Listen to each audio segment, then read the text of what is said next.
Hello and welcome back. In this video we'll be looking at section 1.5. We're going to talk about bias in sampling, and we're going to explore some of the sources of bias in sampling. Remember from our previous sections, the purpose of conducting a study in statistics is to be able to measure some characteristic of a sample and use that to draw a conclusion about the larger population. It's almost never possible to measure every member of a population, but if we could measure a sample and then use that to draw a conclusion about the population, that's the next best thing. There are two types of errors that can cause a statistic taken from a sample to be different from a parameter, which, remember, is a measure of a population. Sampling error and non-sampling error, and that ought to just about cover it, right? First of all, sampling error. This is just simply due to the fact that we are using a sample instead of measuring the actual population. It doesn't mean that we've made a mistake or done anything wrong at all. It's just because of the inherent difference between a sample and the population it came from. It can't be helped. Non-sampling error is pretty much everything else. Non-sampling error includes any error that is not due to sampling error, which is the natural difference between the population and the sample. Non-sampling error includes sampling bias, non-response bias, and response bias, and also data entry error. Okay, first of all, what do we mean by sampling bias? Sampling bias means that the technique used to obtain the sample's individuals tends to favor one part of the population over another. In other words, the sample was chosen incorrectly. Convenience sampling always leads to a sampling bias. Undercoverage occurs when the proportion of one segment of the population is lower in the sample than it is in the population. Here's a famous example of sampling bias. In 1936, the Literary Digest predicted that Alfred Landon would defeat Franklin Roosevelt. Their sample was drawn from a list of their subscribers, registered automobile owners, and telephone directories. But in 1936, we were at the height of the Great Depression. Only wealthy voters had money for things like phones and cars, so the sample suffered from undercoverage of Democrats, and the results were wrong. And here's another famous example of sampling bias just a few years later. In 1948, many polling organizations used a method of sampling called quota sampling, which is similar to stratified sampling, but instead of doing a simple random sample from within each strata, the researchers were free to choose any individuals they wanted within each quota group. And this resulted in a sampling bias because the members of each quota group were selected by convenience. And remember, convenience sampling always leads to problems. The Chicago Daily Tribune made the call based on flawed polls and the early election results, and that resulted in this famous photo where President Truman is holding up a newspaper that says Dewey defeats Truman. And as it turns out, he's smiling because the headline turned out to be wrong. Okay, now let's talk about non-response bias. Non-response just happens when people who are selected to be in a study refuse to participate. So, for example, when a pollster calls your house and you say, "Sorry, I don't have time to talk," and you hang up on them, you're a non-response in that case. So when that happens a lot, it can affect the sample. Now, non-response bias can be improved by callbacks. It can also be improved by offering rewards or incentives. For example, we've all gotten those receipts where at the bottom of the receipt it says, "Call to participate in this survey and we'll put you in the drawing for a $500 gift card." That's a reward that they're offering to cut down on non-response. Okay, then response bias exists when the answers on a survey do not reflect the true feelings of the respondent. For example, interviewer error. The interviewer must be able to get truthful responses to uncomfortable questions. Also, the sponsor of the survey should not have a vested interest in the outcome. So when somebody gives a half-hearted answer to an interviewer, and instead of probing a little deeper to find out how that person really feels, he just goes ahead and records whatever they said the first time around, that's interviewer error. And then we have misrepresented answers. Okay, one source of misrepresented answers is that people frequently do not realize the truth about themselves, and they may unconsciously misrepresent weight or height or eating habits or work habits. You know, if somebody asks you, what's your weight? Are you going to tell them what your scale said this morning? Or are you going to tell them what your scale says after you've been dieting for a week or so? Most of us would like to report the number that would make us feel better about ourselves. And another problem is people may give what they consider the more socially desirable answer instead of telling the truth. So, if people know that their opinion is unpopular, they frequently will not honestly give that opinion even to a pollster who is a stranger. And another source of response bias is the wording of questions, and this is a very big problem. Questions have to be balanced, presenting both sides of an issue, and the question should be very specific. The wording of the question should not give a hint about the right answer. If it does, that's called a leading question, and that's never right. The ordering of words or questions is important. If the same option is presented first every time, it will get chosen more often. Researchers vary the order of choices to account for this. Here's an example of a response bias due to misrepresented answers. The fellow says to the pollster, "Put me down for whoever comes out ahead in your poll." See, people like to be in the popular group. They don't like to be part of the unpopular.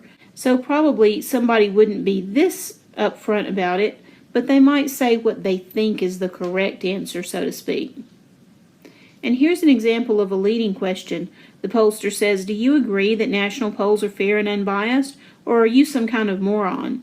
Well, nobody wants to admit to being a moron, so of course, unless she's on to him, she'll agree that national polls are fair and unbiased.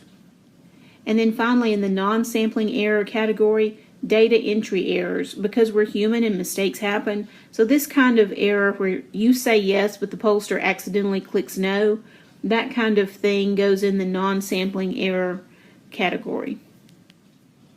Okay, we're going to look at a few situations together and see if we can determine the type of bias and see if we can come up with a remedy for that bias. And our first situation is this. A retail store manager wants to conduct a study regarding the shopping habits of his customers. He selects the first 60 customers who enter his store on a Saturday morning. Okay, so this is a non-sampling error, and we want to determine what type of bias is leading to this non-sampling error. It could be response bias or non-response bias or sampling bias. And here's what I say. Since he selects the first 60 customers who enter his store on a Saturday morning, he's not getting a good cross-section of all the customers throughout the week or even all day Saturday. He's just getting Saturday morning. And those people all were motivated to get up and get dressed and get out of the house. And so their outlook on things might be different from the rest of the customers that are there the rest of the week. So I would say that this is a sampling bias. It's a convenience sample, and therefore it has led to a sampling bias. And what he could do to fix this is sample customers throughout the week, and whenever he samples, sample throughout the day, so that you make sure you're getting daytime shoppers and nighttime shoppers, weekday shoppers and weekend shoppers. Here's another situation. An anti-gun advocate wants to estimate the percentage of people who favor stricter gun laws. He conducts a nationwide survey of 1,203 randomly selected adults 18 years and older. The interviewer asks, "Do you favor harsher penalties for individuals who sell guns illegally?" So think about whether you think this is response bias or non-response bias or sampling bias. Well, I'm going to say that this is response bias because there's a problem with his question. So type of bias, this is response bias. It's a leading question. Do you favor harsher penalties for individuals who sell guns illegally? I mean, you want to say yes, right? Because you feel like people who are selling guns illegally should be punished, and that's a bad thing. So of course I favor harsher penalties, but wait a minute. Do we even know what the penalties are right now? You know, what if the penalty for selling guns illegally is 50 years in jail? Well, that might be harsh enough. I'm not sure. How can somebody say they favor harsher penalties unless they know what the existing penalties are? So this is a leading question, and it's also too vague of a question. So what he might do is reword the question. He could say, the current penalty for selling a gun without required background checks is 5 years in prison. Do you believe this penalty is too light, about right, or too harsh? And notice how now he's given them options. He's presented all the options instead of just saying, do you favor harsher penalties? Even here, though, they would want to rotate these options because people will tend to land on the first one that they hear. Here's another one. Suppose you are conducting a survey regarding the sleeping habits of students. From a list of registered students, you choose a simple random sample of 150 students. The survey question is, how much sleep do you get? Okay, so type of bias. It does not seem to be a sampling bias because it says they used a simple random sample, not a convenience sample, so that's good. I do see a problem here with how much sleep do you get. It just seems like an awfully broad question. It doesn't say if we're talking about sleep at night, or would that include nap times, because sometimes college students are going to sack out in the afternoon and then be up half the night. It's just not specific enough, and it also doesn't tell people whether we're expecting answers to the nearest hour or to the nearest half hour, or maybe we are expecting a range of time like 6 to 8 hours, 3 to 4 hours. It just needs to be more specific than this. So since we have a wording problem, that's going to be a response bias, and the remedy is to reword the question. We could maybe say something like, how many hours of sleep do you usually get per night? And you might even want to be more specific and say, on a weeknight. So it depends, but the way we started out was just too broad. And another one. A polling organization conducts a study to estimate % of households that speak a foreign language as a primary language. It mails a form to 1,023 randomly selected households, and 12 respond.